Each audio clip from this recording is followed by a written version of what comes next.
Once upon a time, two friends joined forces to bring you the best in horror entertainment. Brian from the north, Tim from the south, each bringing their own unique perspective to the horror community. Movie reviews, Blu-ray releases, beer pairings, games, and more. Welcome to your new home for horror. This is Civil Gore. Hey there, everybody. Welcome to episode 211 of the Civil Gore podcast. I am your host, Tim, and this is our Season 6 premiere. Yes, and this is Brian, and these go to 211. So we've got a big, nice, long Cody-size episode, because, you know, we like Cody's size episodes are the long ones, Ken's are the short ones. Not many Ken episodes, actually. Cody kind of wins that battle. Yeah, not these days.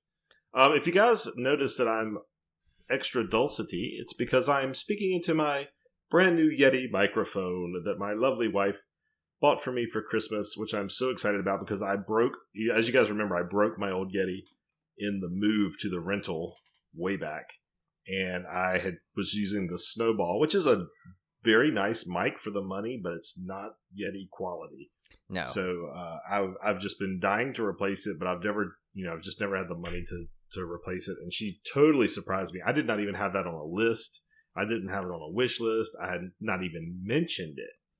And she figured out which mic it was, and it's the exact one I used to have. So I'm the blue one, right down to the color and everything. So I'm super excited. Think about it. Olivia found the Yeti more than like these people that dedicate their whole lives to finding Yetis. That's right. She found it right away, without any kind of help. Speaking of which, I've been getting, I don't know how I got into this, but I've been getting like these Facebook Bigfoot videos from this Sasquatch site. And it's like a constant ad. And I'll tell you why. You know why you're getting it? Because on Instagram, I ended up having us follow a bunch of cryptid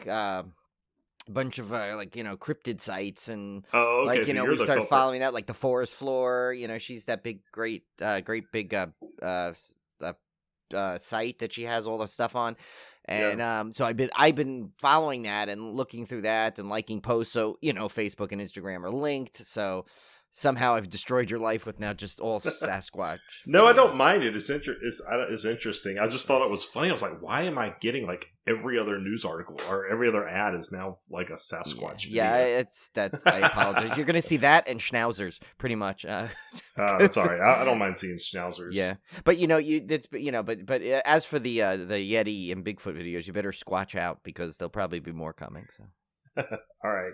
Well, let's get into our show, guys. We don't have a movie feature this episode, but we are going to do our big 2022 preview where we run down movies, TV shows, video games, books, things we're looking forward to over the coming year. And at the end of the show, we'll have our Ghostradamus predictions and our recap of last year, which did not go great. I think we might have gone 0 for 8. I'm not sure, but we should preface this with saying we may, like, if you especially if you're looking forward to something that is coming out and we've missed it on this list, I apologize because it's I gather what I can. With the pandemic, things have been once again shifted around, so some things I may mention that should have been out like 2 years ago. Some things probably won't come out now. You do your best you can with compiling things, and some of the sites out there, I give credit where I find these, but it's not perfect. So hopefully we don't miss much. And like for the books, this is a banner year for books and video games, I think, in terms of horror. So I couldn't include everything. I had to just like pick and choose stuff that I thought would be interesting that kind of fits our thing. But like horror books, there was like, I found a list of like there must have been easily like 100, but obviously I'm not going to go through 100 books, so I narrowed it down significantly. But but other than that, it's more of a fun thing anyway, just to try and go through some of it. So I mean, we never could get through all of it. It's stuff pops up that aren't on lists, so who knows. And we also had a kind of an exemption here because we usually do comics and board games. Yeah. And that was kind of the opposite effect because I really couldn't find much on the comic front. I know there's stuff coming out. DC Horror line is doing really well, so I know they have more stuff coming out. They've got some stuff out currently I haven't even read yet. I know Joe Hill did a follow-up to Basket Full of Heads called Refrigerator Full of Heads, which I haven't read yet. This time on ice. Yeah. But on the board game front, the the shipping issues, the global ship, the board game industry has been hit terribly by the shipping issues that have resulted from COVID. I mean, really, really bad. I mean, you've got publishers that did Kickstarters that can't get their games in the hands of their backers. It's really bad. So there's a huge backlog there, and I think most of the stuff that people thought was coming out last year is now pushed to come out this year. I mean, they really got delayed a year, so there was almost nothing on the board game front. I will mention a couple of things. Final Girl Season 2. You've heard me talk about Final Girl on the show. That solo-only board game. Their Season 2 Kickstarter kicks off January 11th. So be on the lookout for that because they are going to have everything available in Season 1 is going to be available in Season 2. And the other one I had was one, I think I'll talk about when I actually get it in my hand. It's kind of a little bit horror adjacent.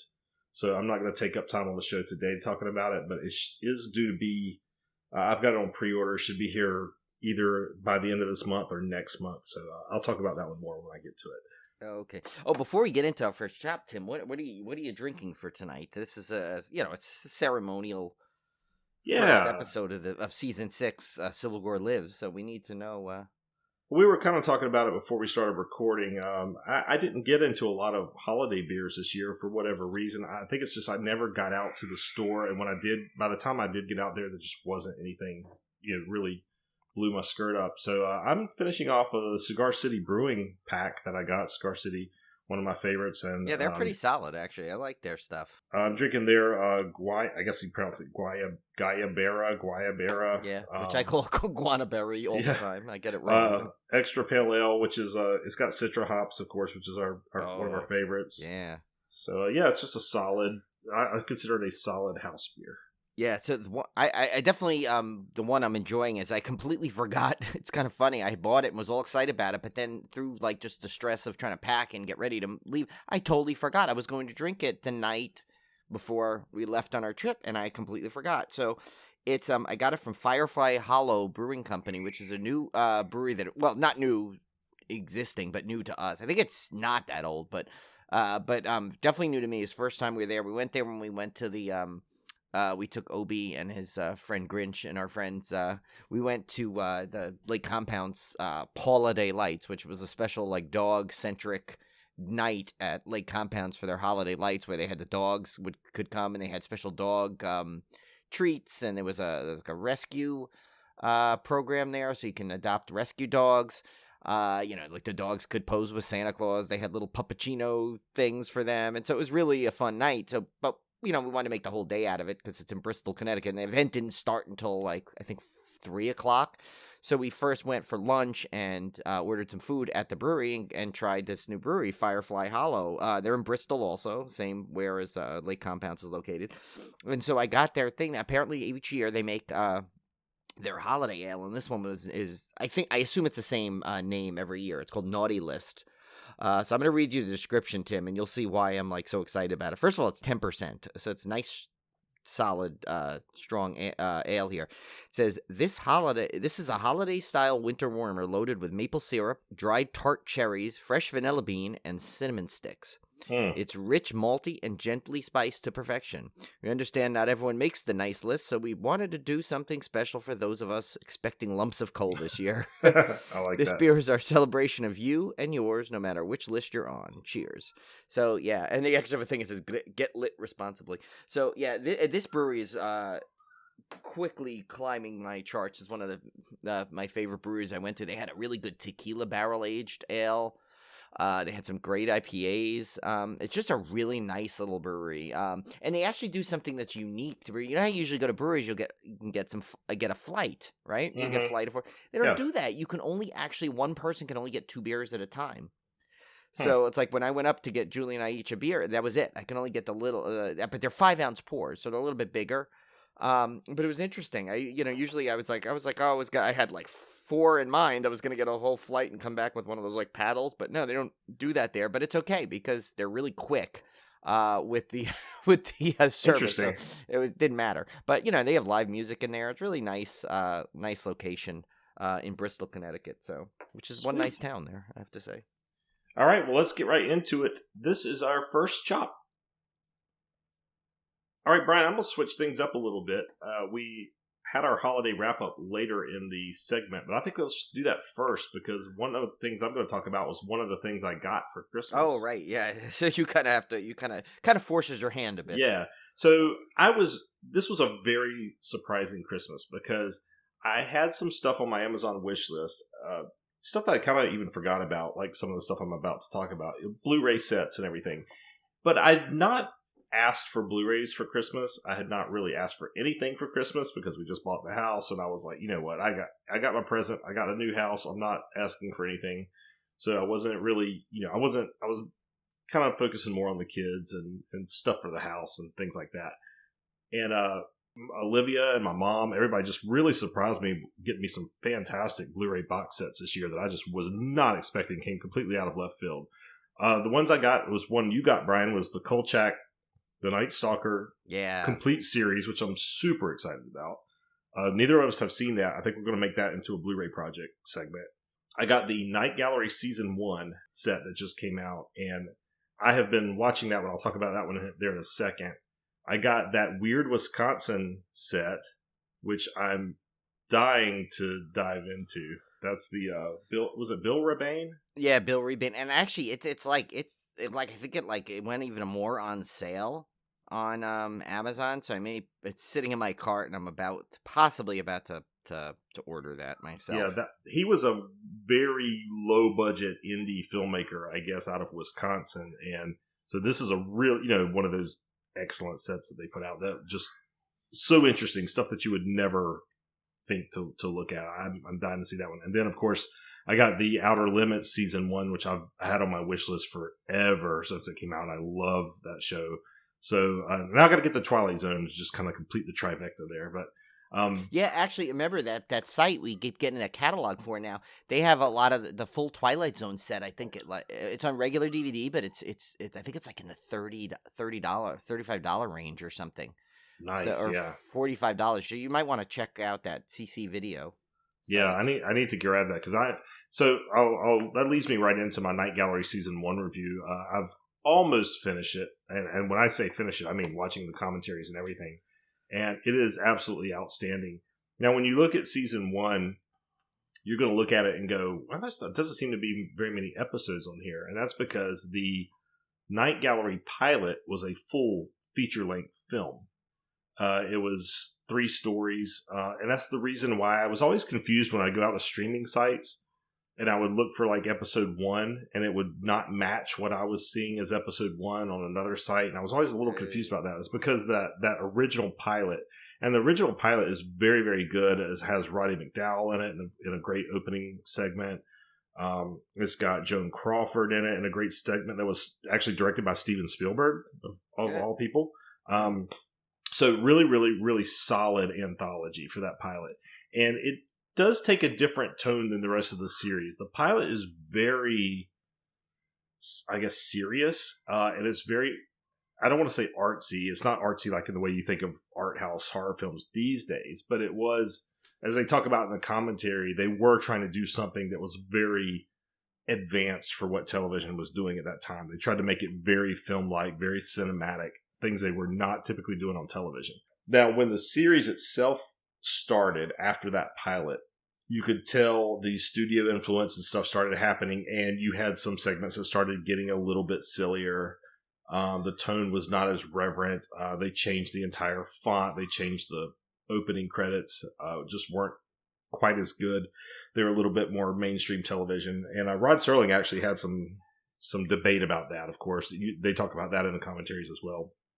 But still, totally entertaining. One of my favorite episodes of all time, The Little Black Bag with Burgess Meredith, is in there. And the commentary tracks are really good. They're done by some film historians, I think, that we've mentioned on the show before. Yeah. I can't remember off the top of my head who the one gentleman was.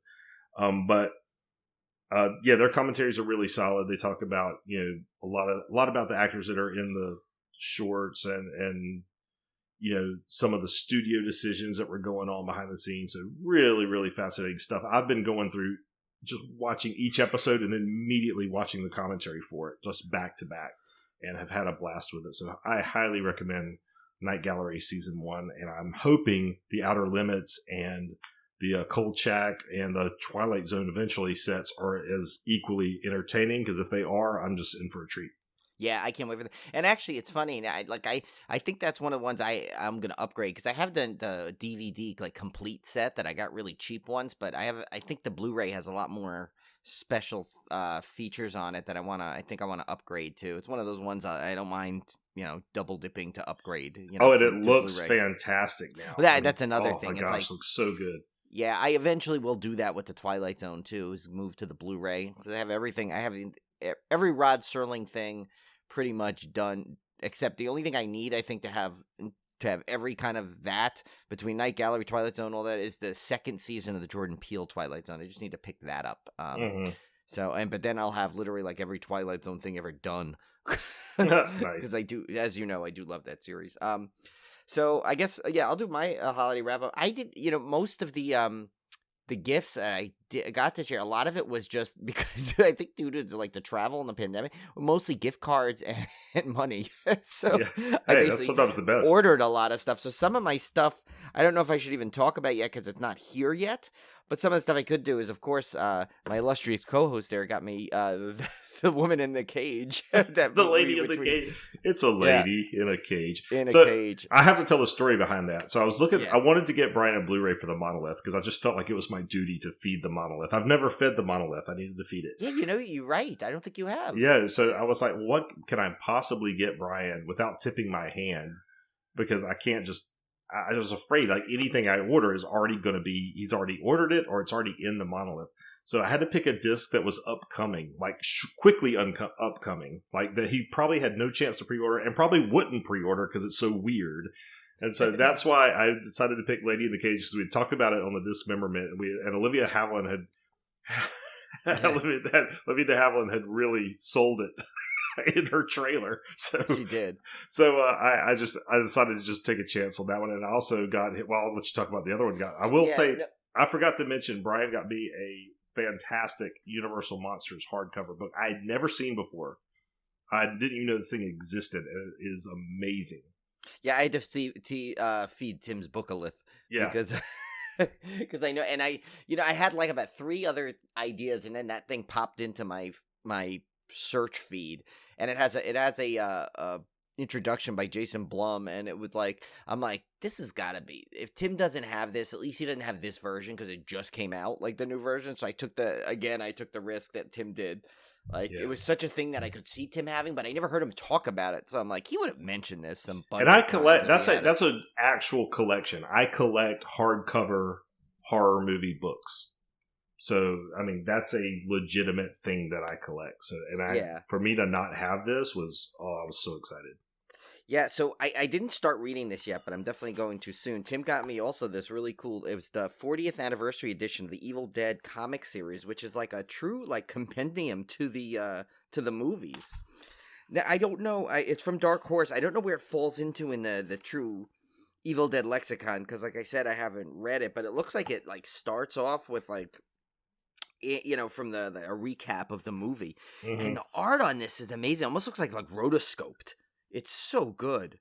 Like, yeah. I should send post some pictures on it, because it totally looks like they got Bruce Campbell and literally like, what's that? Is it rotoscope? Like that movie. What's that? The one where they like literally act it out and then they draw over it like that. Yeah, that's so. Yeah, that's what this looks like. It's that good. And I had no clue. That was another one just like yours, Brian. I was just kind of browsing around for ideas, and that popped up in my feed, and I was like, "What is this?" Because I'm into comics and things. And I had never seen this, and it was 40th anniversary. Evil Dead. Of course, we both love Evil Dead, and I just thought it looked super, super cool. And my rule of thumb for my friends is, because I know my friends, they typically like what I like. So if it's something I really, really want, I have a fairly good idea that that's something they would really, really want. So that's why I went for that. And what's cool is, so it's basically Evil Dead 1 through 4. It's like and they say it's the official authorized expansion. But what's cool is in the back, there's a whole extra little like mini book that they keep in there where it's all the sketches from what they were going to sketch to the comics. So it's really cool. There's like, it like looks like just like scribble and like pencil sketches. So that's it's cool. Just, this is, I cannot wait to dive into this. I mean, I got a lot to to check out. But then I need to dive in. And then one thing else I got that as an actually gift was my sister-in-law got me. She got me a board game too, the Jungle Cruise board game. But I also got she also bought me the Return of the Living Dead 3, which is one of those Vestron titles. So I needed that. That was my last. The last one in the batch of that trilogy, so I needed that, so that was cool. So between that, once Candyman comes out, I'm like really knocking off like complete series I'm having here, which is kind of cool, which really helps for future summer slate cases. Yes, because you never know when which one we're gonna do. Yeah. But I love those. We love those Vestron collection things. It's such a good price point, and they have like at least like 3 or 4 good special features on it. Like this has the audio commentary. It's got a conversation with the director, interviews, special effects things, all the theatrical trailers. It's those Vestron things are really underrated. I think they're not talked about enough. Because everyone wants to talk about the flashy, Shout Factories and Severin and what's the Kinos, but you got to give Vestron some nice play here because they do a really good job for that price point too. $12. I mean, you can find those $12 all day long. They're amazing. I think Shivers was like 10 when I got it. Oh yeah, I got it for I think I got it like at Walmart for like $10. Yeah, and that's another thing. You don't really find that. You don't really see the Shout Factory stuff at like the regular stores. But very, if at all, I don't know. I rarely shop at the stores anymore for that kind of stuff. But like I remember, Best Buy I think would carry them. But other than that, it's like Vestron you could see it like pretty much Target, Walmart, I think Barnes and Noble, like all the major stores that carry Blu-rays and DVDs will have the Vestron series because it just kind of goes right in that regular thing. But yeah, so that's cool. One of the things I watched, Shudder has, and the season 3 is coming out already on, I think in like a week or so. It's the Pheria, seasons 1 and 2 I watched on Shudder. I don't know if you saw this, Tim. It's basically like a whole collection of like, I think the longest one is like 17 minutes, but most of them are like between 8 and 12 minutes. It's a whole bunch of short horror, sci-fi, fantasy, action thrillers from all women directors. So like there was like a really good one from Gigi Sol Guerrero, which was my favorite of the whole bunch, which was I think it was called The Wrestler or something for season 2. So I'm really looking forward to seeing it because I love watching women horror directors because they add such a good take on a lot of stuff, the stuff that you wouldn't, angles that you wouldn't see. And this is really like, there's some really good gore in some of these, like the Gigi Sol Guerrero one is like total gore. Like it's like, nice. It's you would, I think that's going to be your favorite too. But what I like is it's not just straight horror there's some horror, sci-fi, stuff like that. Kind of like, almost like all like live action versions of that Love, Sex and Robots kind of thing, but just with women directors. So it's really good. Nice. And then the other thing I watched, Julie and I started watching it yesterday.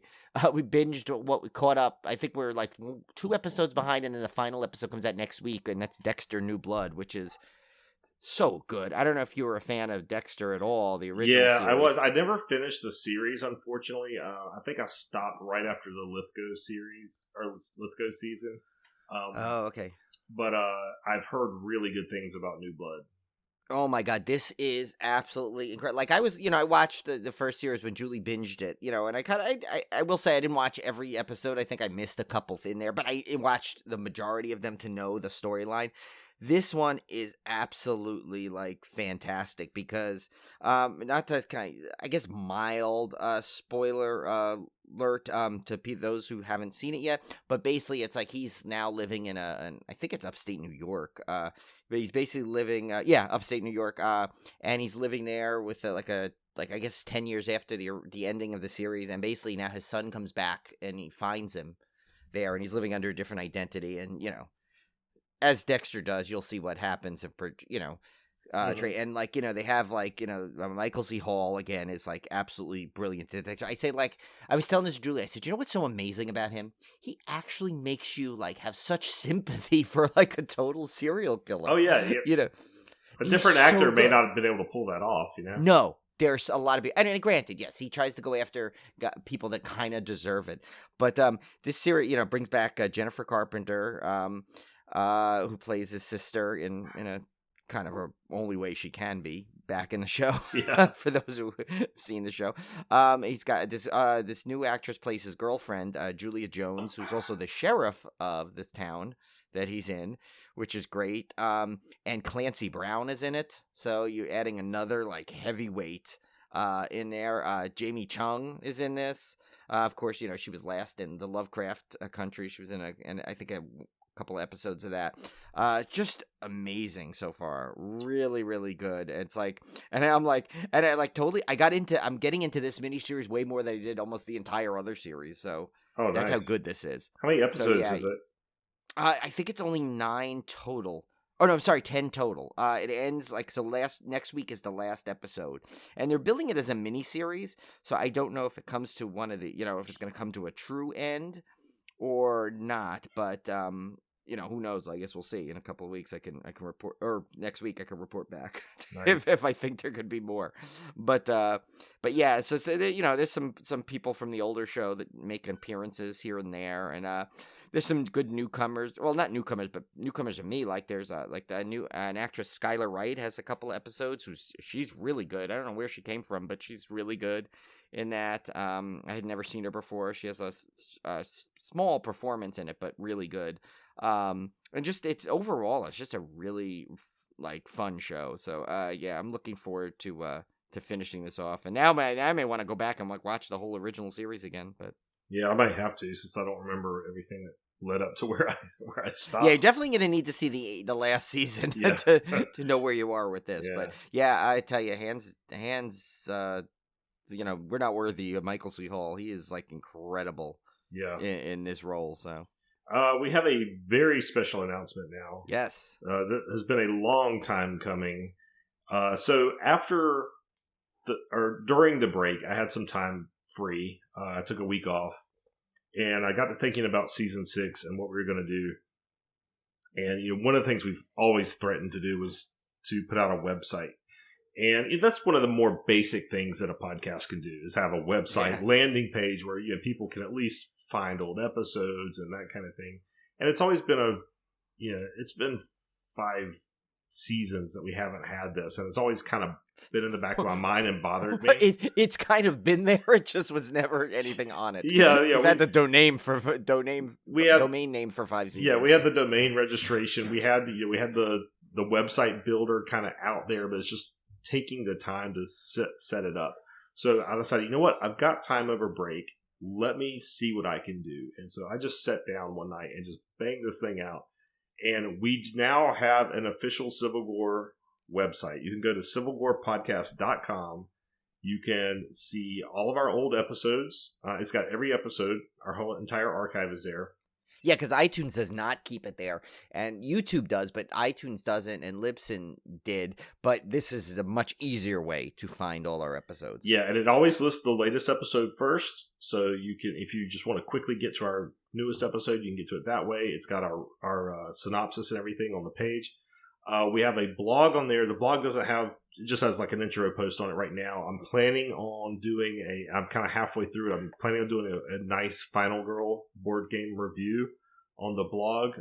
We're hoping to have some more stuff on the blog as time permits. We have our Instagram feed is on there.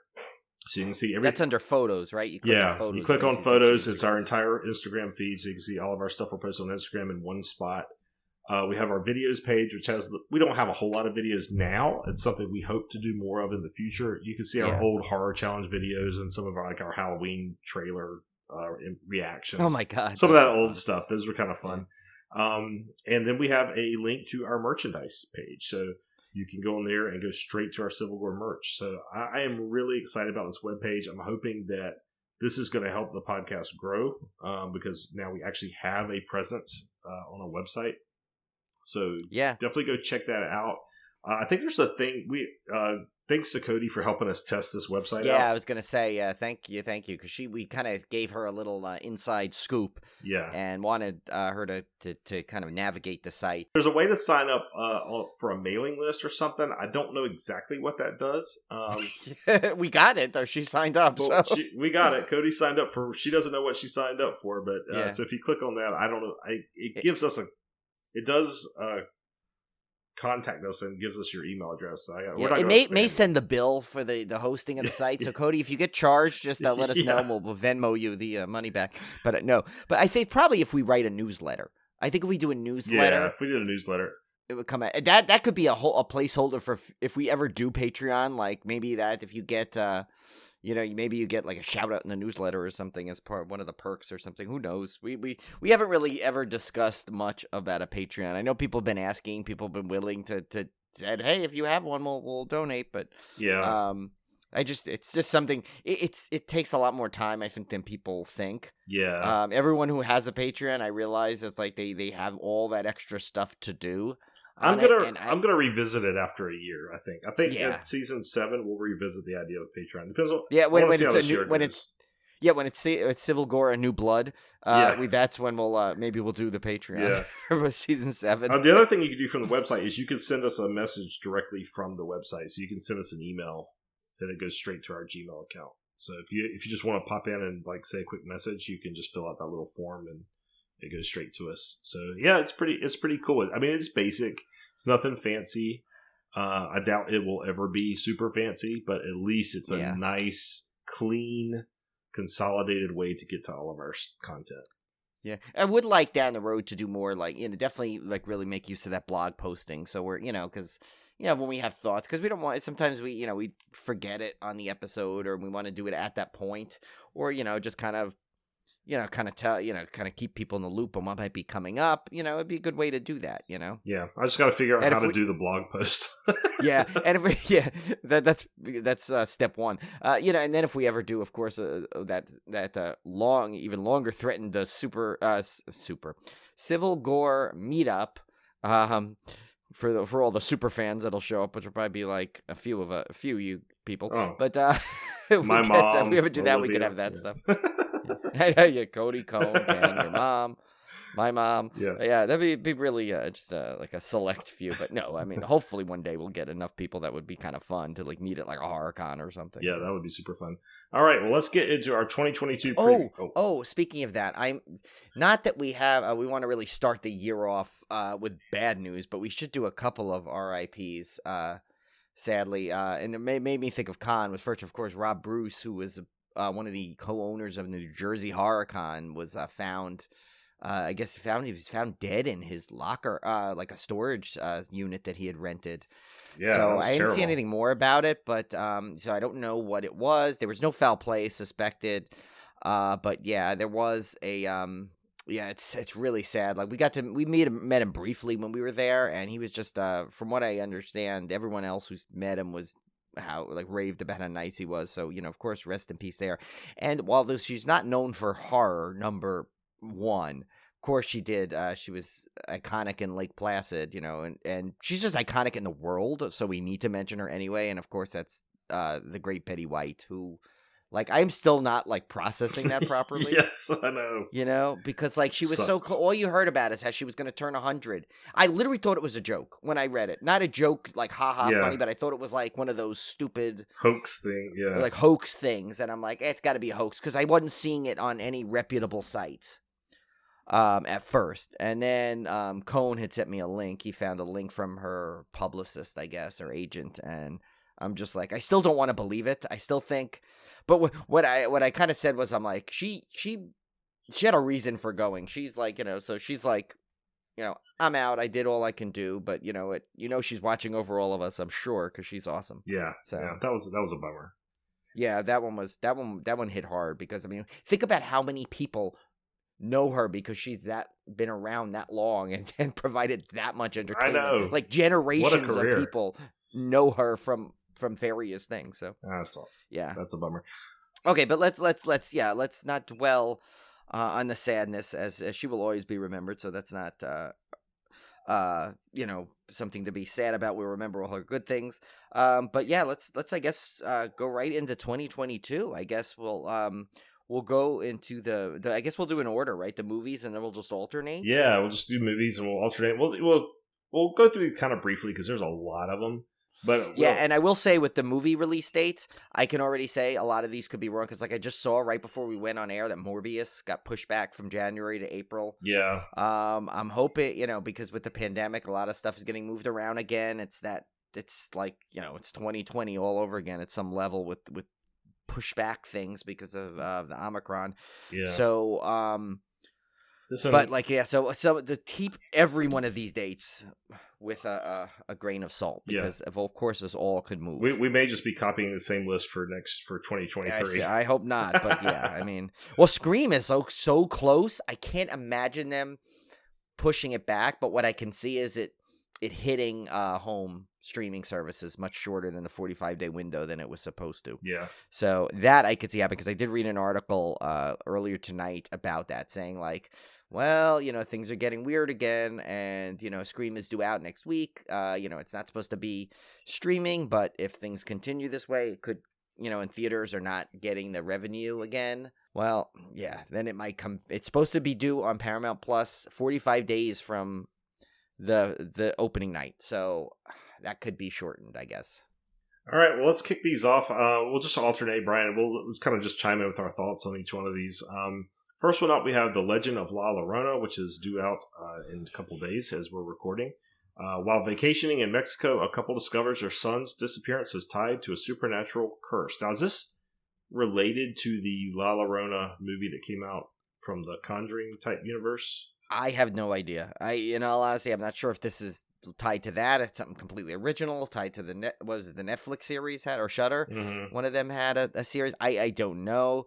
I just know La Llorona seems to be on the mind of everybody lately. So then one of the next ones is this one I've heard of a bunch. Like leading up to, I think it was supposed to come out last year. That's why. It was The Kindred. Which is a woman suffering from amnesia pieces together the events that led to her father's suicide, only to be haunted by the ghosts of children she begins to suspect were murdered by him. So I think we might have seen, I think you and I have seen something on this. I don't know if we saw a trailer or something before, Tim, but I may have seen something on one of my, like a Blu-ray or something, like it might have had the trailer, but I definitely remember hearing about this last year, so. Next up is Breeder, January 11th. A ruthless businesswoman is abducting young women as part of a gruesome biohacking experiment to reverse the aging process. When Mia goes to investigate, she finds herself trapped, branded, and tortured in an underground medical facility. I think there's another one that was due last year. Yeah. It got pushed a little bit. The next, of course, is probably in the first part of the year at least, the big one. And that is, of course, Scream, which is now essentially Scream 5, but they're going with just they're doing the Halloween treatment of just it'll be a Scream 2022, I guess, in the lexicon. Of course, not that we need this, but 25 years after the original series of murders in Woodsboro, a new killer emerges, and Sidney Prescott must return to uncover the truth. Good big thing is, though, about that, I think, is that, of course, it was filmed in Wilmington. Yeah, so. I'm really excited about this one. And somebody pointed out an Easter egg in one of my horror groups the other day regarding the poster. If you look at the M in the poster, it has a deeper V in the M like a deeper dive than what would be normal, which they say represents the V for the Roman numeral 5. So it's kind of go check a look at the poster and you can see it's kind of. Which poster is it? Is it the one? I don't. Oh, I see. Yeah. That with the M like going down. The M goes down further than the rest of the font. Oh, you're right. I see it now. Pretty clever, yeah. huh? Yeah. Very so it kind of is Scream 5 unofficially. Yeah, it is. Yeah. Well, remember the original? Like, wasn't the really teaser was like a 5 or something? Yeah. So I mean, they know. We know. If you want to see another crazy Easter egg, look at the date. It comes out January 14th. 1/4. There you go. I don't know if that could have been intentional. Yeah. So next up is The Free Fall, also on January 14th. After attempting to take her own life, a young woman must wrestle with an overbearing husband. Don't know much about that. That sounds like a bummer. Yeah. Yeah, definitely not the uplifting tale of the year. Next one we have is Ditched, which is after a routine prison transfer crashes in the forest, Halloween 2018. Young Inuit paramedic Melina finds herself surrounded by murderers with a mere 100 feet to climb out of a ditch to escape. When they are attacked by an unseen force in the forest, Melina's short journey to safety becomes the ultimate contest of wills. I have to say, though, this sounds really cool. It does sound really good, yeah. Sounds like a fun movie. Yeah, that sounds cool. Next one for January 28th is The Requiem, A couple on a romantic getaway find themselves stranded at sea when a tropical storm sweeps away their villa. In order to survive, they are forced to fight the elements while sharks circle below. Well, I'm always down for a good shark survival movie. Yeah. And this is, I think, this is a Alicia Silverstone shark vehicle. Oh, there you go. If I'm not mistaken. Nice. So there you go, right there. That's two winning formulas there. Next one is A Banquet. First the Requiem, then you go dine at the banquet. No, it says, widowed mother Holly is radically tested when her teenage daughter Betsy experiences profound enlightenment and insists that her body is no longer her own, but in service to a higher power. Bound to her newfound faith, Betsy refuses to eat, but loses no weight. In an agonizing dilemma, torn between love and fear, Holly is forced to confront the boundaries of her own beliefs. Interesting. That sounds interesting. Yeah. Now, this next one I'm super looking forward to. Oh, yeah. Texas Chainsaw Massacre, February 18th on Netflix. After nearly 50 years of hiding, Leatherface returns to terrorize a group of idealistic young friends who accidentally disrupt his carefully shielded world in a remote Texas town. And so, can I ask you, how old is he by now? I mean, if this is 50 years later and he's probably like 20, he's like 70 he's got to be years old? like 70, yeah, which I think is kind of interesting.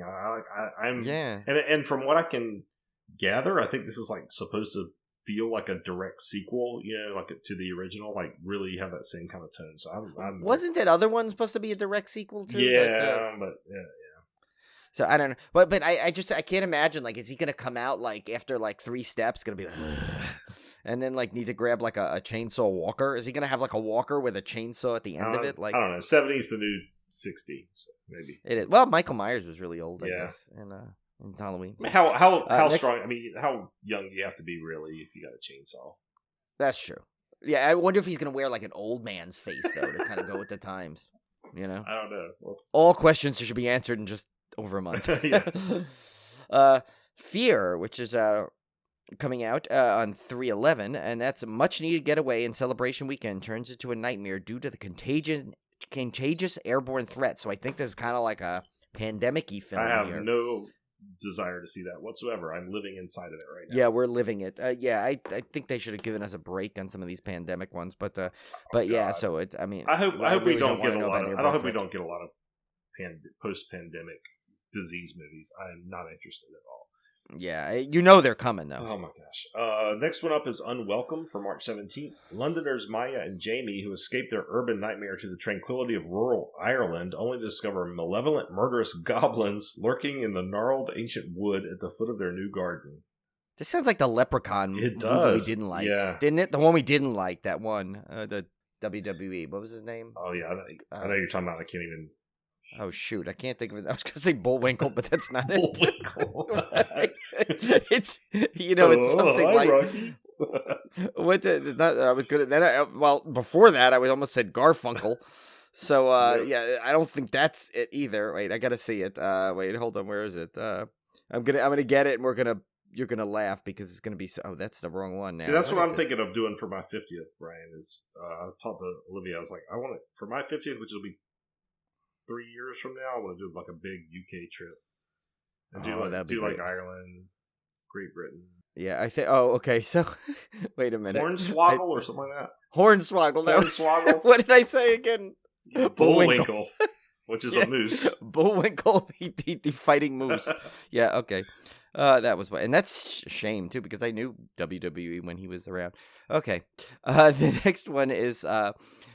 Oh wait, you did this one. You Won't Be Alone. This one I want to see. This. Oh no, this isn't the one. It's the next one I want to see. Sorry. No, that's not it either. Wait, where is it? There's one coming up soon. I don't know that I want to see. Anyway, it says this one is in an isolated mountain village in 19th century Macedonia. A young girl is kidnapped and then transformed into a witch by an ancient spirit. Although that does sound good. I kind of want to see that. Yeah. This section is really high on my list. Another one filmed in Wilmington. The Black Phone from coming out June 24th. After being abducted by a child killer and locked in a soundproof basement, a 13-year-old boy starts receiving calls on a disconnected phone from the killer's previous victims. Of course, this is that sounds cool. An Ethan Hawke vehicle. I remember that was a big deal when it was filming here. So I'm hoping that one turns out pretty good. Yeah. This one, of course, I'm dying to see, even though nobody knows anything about it other than that it will probably be awesome. And that's nope. And that's the exact opposite of what I want to do when it comes out, because it's yep for me. And that's, of course, a new Jordan Peele vehicle. It's got a really cool poster. Yep. and we know a couple of people that are in it, and that's about it. Yep. That one should be. Yeah, Daniel Kaluuya is in it, of course, and he was in. Was so great, and but he was, of course. I mean, what wasn't he great in? Really, when you think about it, right? And it's amazing that Jordan Peele, to be such a relatively newcomer to directing, is already at that status where you don't need to know anything about his film, and you're going to go see it as soon as it's announced. You don't know anything about it, and you're like, it's a Jordan Peele film. I'm there. I mean, think of what Daniel Kaluuya's been in though. Between Get Out, and he was in the Black Mirror. He was in Black Panther. Yeah. I mean, he's like everything the guy's in is good. So yeah. So he pretty much just has to be in it, and then you mix him with Jordan Peele, and now you have probably just like something awesome. So I'm definitely going to see that. Another huge one I'm looking forward to is the next in the Stephen King remake series. Oh, yeah. Salem's Lot. From September 22nd, we're getting a remake of Salem's Lot. A writer travels to a town where the people become vampires, which is a lame synopsis for this movie. Just hope that they recreate my scene. I know, how normally I'm like, I don't want to play with perfection, but I'd love to see like a modernized version that's scene to see if it still creeps me out as much as the original does. Yeah. So I'm curious to see if they'll go that, because that's the most iconic scene from the original. So if they almost have to do some variant of it in some way. But I just hope they do it as creepy as the original. Next one is Dark Harvest. It says a legendary monster called October Boy terrorizes. I feel like that's like just someone who really loves Halloween. Terrorizes residents in a small Midwestern town when he rises from the cornfields every Halloween with his butcher knife and makes his way towards those who are brave enough to confront him. That sounds freaking awesome. That's right up my alley. That sounds like that is such an us movie. Yeah. And I never heard of it until I did this list, and now I'm super excited for it. October Boy is what my wife calls me around that time. And I call you Mr. Autumn. Yeah. So you got a lot of those fall sounding names. Tim's got a lot of fall alter egos there, or falter egos. Oh, there you go. Nicely done. Like that. There you go. Next one, of course, is no brainer. Halloween ends October 14th. The saga of Michael Myers and Laurie Strode comes to a spine-chilling climax in this final installment of the franchise, where evil finally does die tonight. I added that last part. Yeah, we'll see. We'll believe that. Yeah, we'll believe it when we see it. Well, we know old Huckleberry won't be back. But Kylie Richards will. Much to the excitement of our good friend Emily Sweets, who loves Kylie Richards. Next one is Jeepers Creepers Reborn, which is it's a new director. Says so. This one is forced to travel with her boyfriend Lane. She begins to experience premonitions associated with the urban myth of the Creeper. Lane believes that something supernatural has been summoned, and that she is at the center of it all. And there's actually a trailer for this, which looks kind of cool. And Tim and I sent Tim that meme today, which is absolutely one of the funniest horror memes I think I've ever seen. Where it shows it's that one meme where the guy is like the girl's laying in bed and she says, "Oh, my husband's probably thinking about other women," and he says, "How did the monster from Jeepers Creepers not only register his car, but also get a personalized license plate?" And then Tim led to this entire lengthy discussion where we tried to rationalize it. And Tim, of course, says he does it online. And he learned to drive on Google. And yeah, it was a whole thing. Which then begged the question, how did he sign up for internet? But that's... Yeah, didn't Ken ask that? Ken said, where did he get his Wi-Fi from then? Like, how did he get that? It's like all these things, especially because he's in like that rural town that can't even get cell phone reception. Remember? Like they couldn't even get through to anybody. So yeah, I'd love to know that. Or he just possibly stumbled upon like the perfect vehicle. Like maybe he's like, I don't know what to do. Oh, wait, look at that. That car will work for me. Look, I like the license plate too. It says "Be eating you." I'm sold. Well, I mean, technically, you could have found somebody's phone, which had internet, and gone from there. But I actually saw. I've mentioned this before when it happened, but we went to that Weird Con or whatever that thing was in Charlotte. That Weird Con. That should be a con. It was like oddities and stuff, and that they had the actual film used Jeepers Creepers truck there. Oh, really? Yeah, and so I got to see it. I mean, you were not allowed to take pictures of it, unfortunately, but so I didn't get any pictures of it, but you could actually, they had it all decked out. They even had the back of it open and you could see inside and you could see all of his like weapons and stuff in there. Oh, it was that's really, awesome. really That's cool. Probably why you couldn't take a picture with it. Yeah, it was super cool. I hate to say, the franchise is of course so polarizing due to the Victor Salva element to it. But I will tell you, it sucks because the first one was so Yeah, good. it was very good. Yeah. Oh my God, it was such a great horror film, and it's torn because it's like, but it's like because you don't like what he did, of course, and all his. But the first movie was so. I never saw the second one. Or Yeah, the the third second one wasn't as good, but it had Ray Wise in it, which automatically propels everything to a good level. So it had that going for it. It just wasn't as creepy as the first one. Like it wasn't as spooky. Like the first one definitely had more of a spooky. This one had more of like a kind of like an actiony element to it, like more of the action stuff to it. But the third one was okay too. But the first one, nothing tops the first one yet. But this one, I'll of course check it out. Different director too, so it feels even better. But next up is Orphan First Kill, which is a prequel to the 2009 movie Orphan, which I thought was fantastic. I love that movie. Yeah, and she's back. Of course, same actress is great. Oh my God, not I was gonna say Esther Furman, but that's Furman is her name, but Esther is the character. So that one I'm gonna love because the first one was so good. Even though I it was one of those ones that Isabel Furman there. I was kind of like proud of myself. I kind of made a guess on the twist to that and was guessed right. Yeah. But still did not take anything away from it. It was that good. Yeah. Great cast, great everything. So, next one, of course, is the one that we've been looking forward to. It was supposed to come out last year. Didn't, but it's okay because I trust in everyone that's acts and is behind this film, and we've met them all, and we've talked with them, and we know that they are like, this movie is in good hands, so it will be worth the wait. And that, of course, is Terrifier 2. So the plot to this is, after being resurrected by a sinister entity, Art the Clown returns to the timid town of Miles County, where he targets a teen girl and her younger brother on Halloween night. And of course, the great Lauren Lavera is added to the cast, and she's really great on social media. And of course, do we need to mention the great David Howard Thornton as Art the Clown? Yeah, I'm fully expecting this to be better than Terrifier. Yeah, I kind of think it might be. That's how good it is. And Damien Leone, of course, is like straight out of our hearts for type of director. Loves the practical effects, which we discussed in length with him, and just he knows what the horror fans want. And when he's in good hands. So can't wait for this one. Next up is Evil Dead Rise, again to be announced. A twisted tale of two estranged sisters whose reunion is cut short by the rise of flesh-possessing demons, thrusting them into a primal battle for survival as they face the most nightmarish version of family imaginable. I don't know much about this one, Brian. No, that's it. That's all I know about it. But that's an obvious I'm assuming thing. it's going to be about the Dead Rising. Tangentially connected to the actual Evil Dead series, because otherwise I don't think they would use that name, I would assume. Yeah, and I don't think Ash is in it, right? No. Because Bruce Campbell retired, so... Yeah. I mean, he may be there in spirit. He just won't be there in physical form. And the final one we have is another reboot, which I don't think I realized was this year. I mean, I heard rumors of it, but I didn't know it was finalized. But supposedly it could come out late this year, and that's the reboot of Hellraiser. So they're rebooting it completely, of the 1987 horror film, but of course about the evil creature who's summoned from another dimension. So I just hope they have a better Pinhead. I feel bad because the guy had a lot to live up to. Yeah. Well, the rumor is that this this Pinhead will be female. Oh, that's right.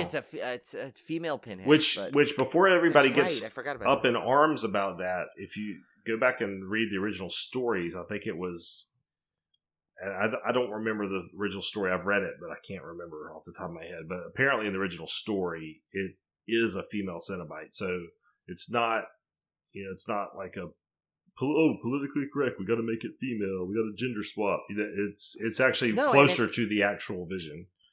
Yeah, and it's Jamie Clayton is an accomplished actress. She's she was in L Word, the new L Word. She was in Designated Survivor. Of course, the Kiefer Sutherland vehicle. She was in The Sense8, that Netflix series. Mm-hmm. I've used those. So you look at her; she's got a long history of roles. So I don't know why people had such a problem with her there. Yeah, I think it's gonna be awesome. I think it's gonna be cool. I think it will be too. You know what? That's the way you kind of reboot. You're gonna reboot it in a good, keep the same formula, but give it your own touch. And to me, this is giving it its own touch. Yeah, I'm looking forward to it. So I'm looking forward to this one too. Yes, Tim and I are all on board. So yeah, so that wraps up the movies. Of course, there may be some surprises, some cancellations. We're not sure. TV shows they have a decent supply also. Although I think some of them, I think the majority of them are kind of like other seasons of them or some, but of things that come back. But tons of Netflix. Still looks like a decent. Yeah, Netflix is like doubling down on their horror. So first up, we got of course Stranger Things season 4. When a young boy disappears, his mother, police chief, and his friends must confront terrifying supernatural forces in order to get him back, which is basically the synopsis of the first season. So I don't know what the fourth season is going to be like, but of course the kids are getting a lot older now. Yeah. Well, did you see in that CC video, the new catalog that came out, they had in the back there, they had some action figures, and one of the figures was, it had 11 from like, I guess the final battle of season 3.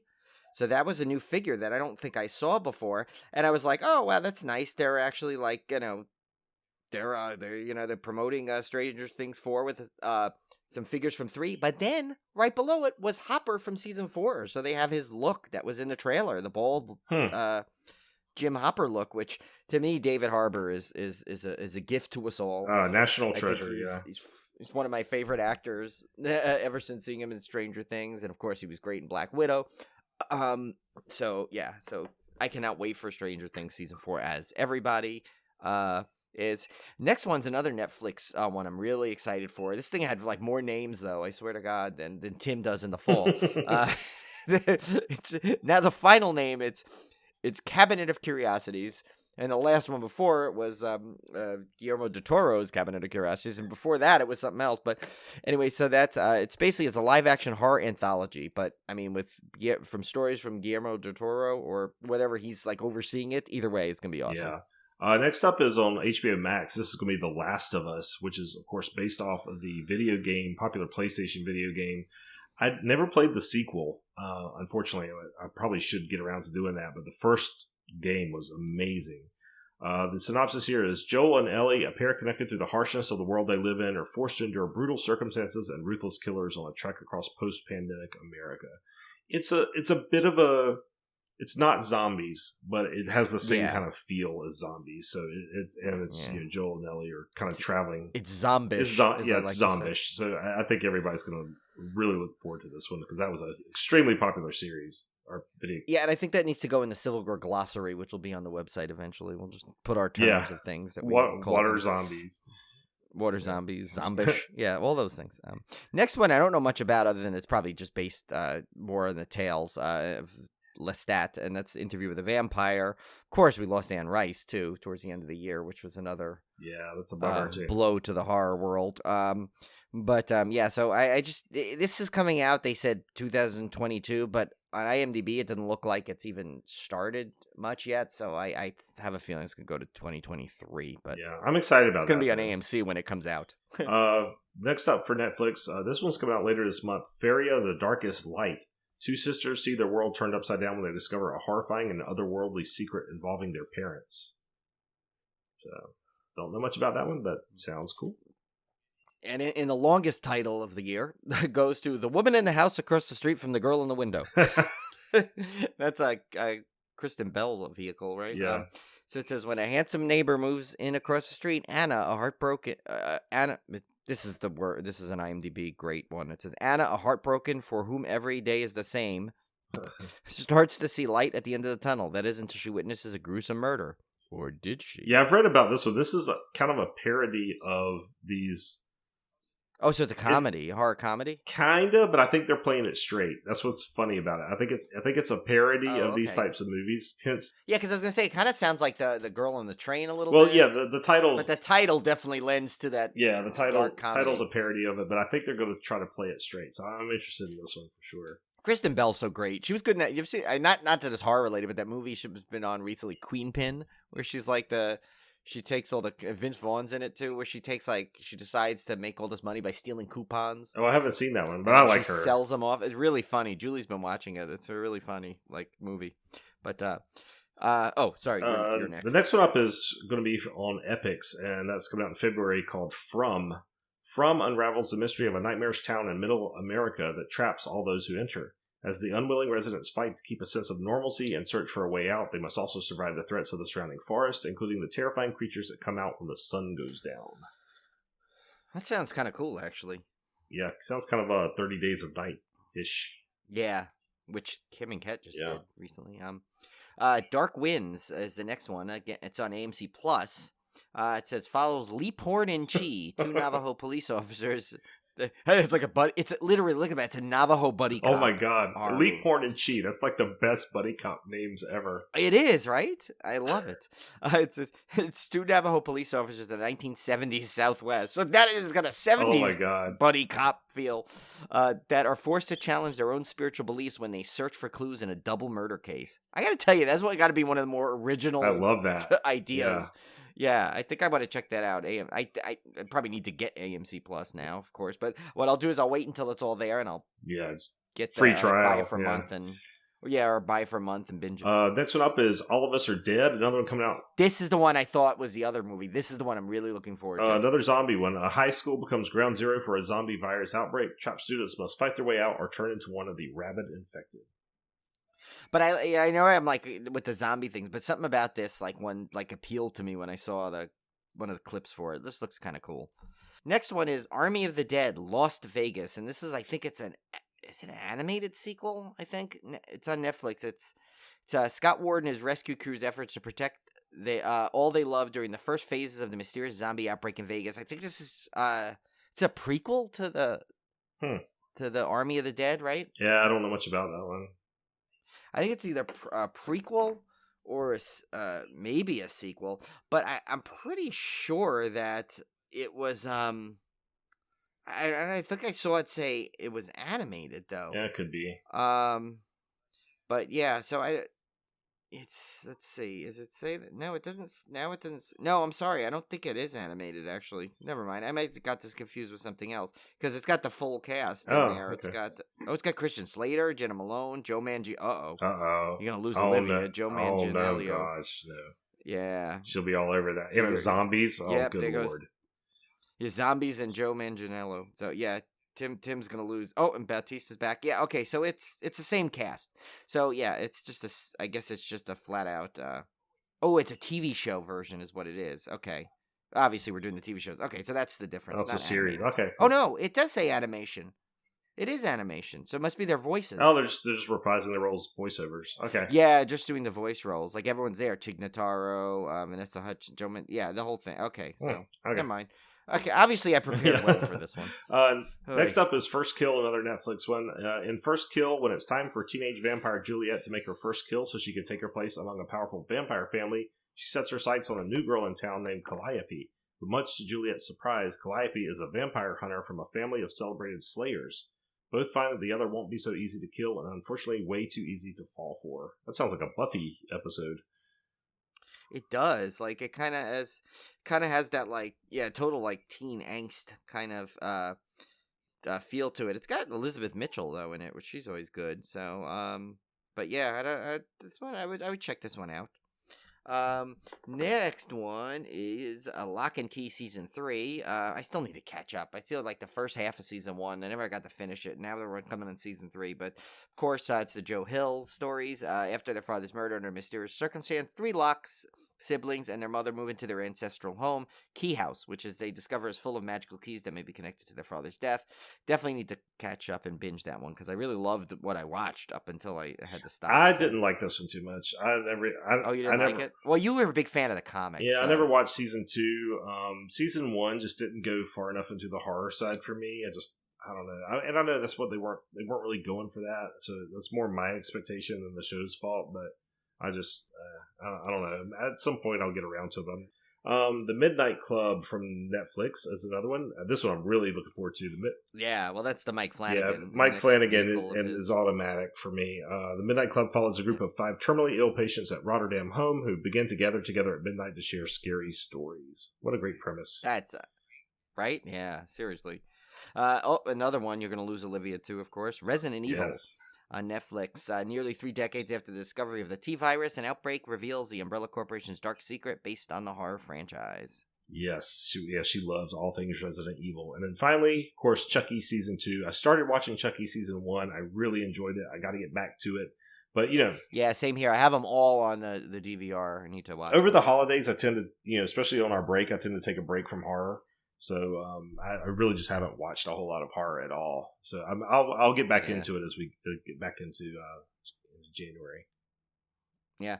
So the next we have is video games, and I think video games are the star of 2022. And I have a feeling it's because a lot of stuff got pushed back from the past 2 years, and it finally started to come out. Because I said that as a trend on a lot of the descriptions, where they said originally this year, so but then it's now out this year. So we'll try and go through these quick, because I got about 17 on the list here, but so many are so good. Yeah. I and this isn't the whole list, but this is the ones I thought were really good.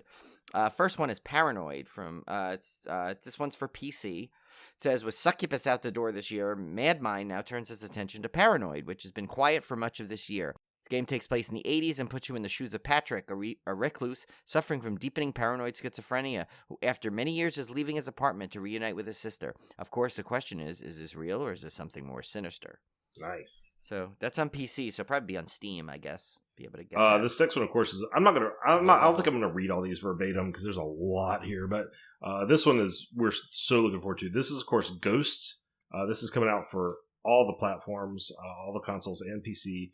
And it's the team behind, of course, the 2020 breakout horror film Host are back together to cook up a live-action interactive horror movie where you, the player, are running a supernatural television show and you're looking after the host and crew, largely played by the cast of Host, while something sinister occurs during filming. The interesting gimmick to this one is that Ghost will only work at 10 p.m. local time, and if you quit before finishing, every remaining character will die. Yeah, see, that bothers me, that piece. I don't know how that's going to work, because how many times do you lose, like, a connection when you're playing an online game?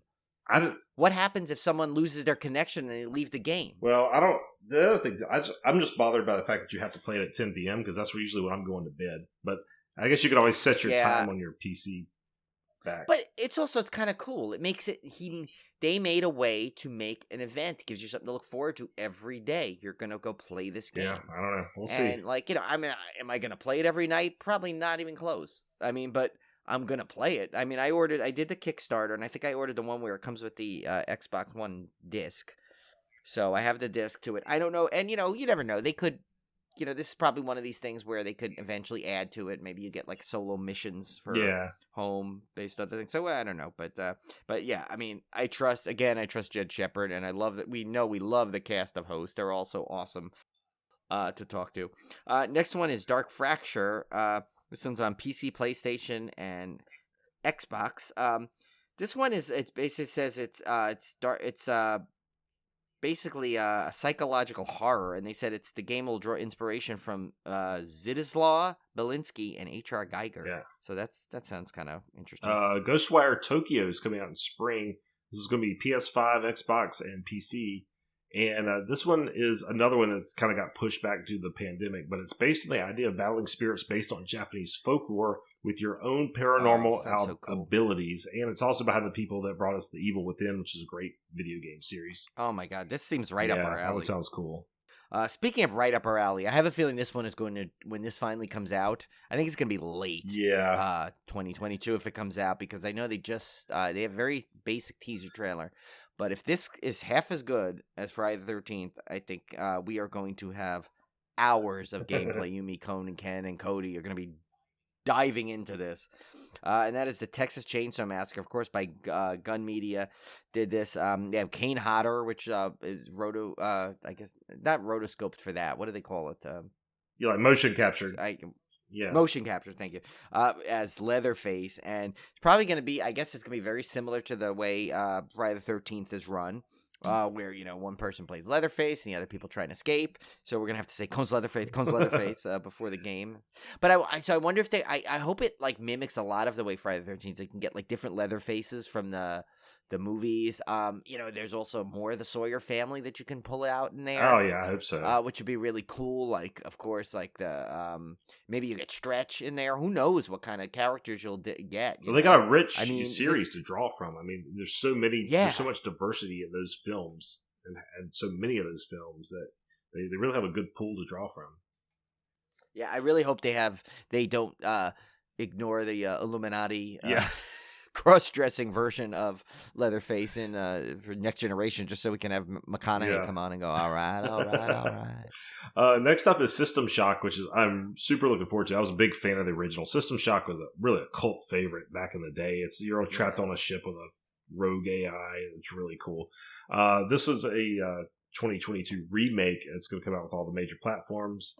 And this one's been in development since 2016, so we'll see if that one turns out any good. This one has a lot to live up to because that's a very beloved game.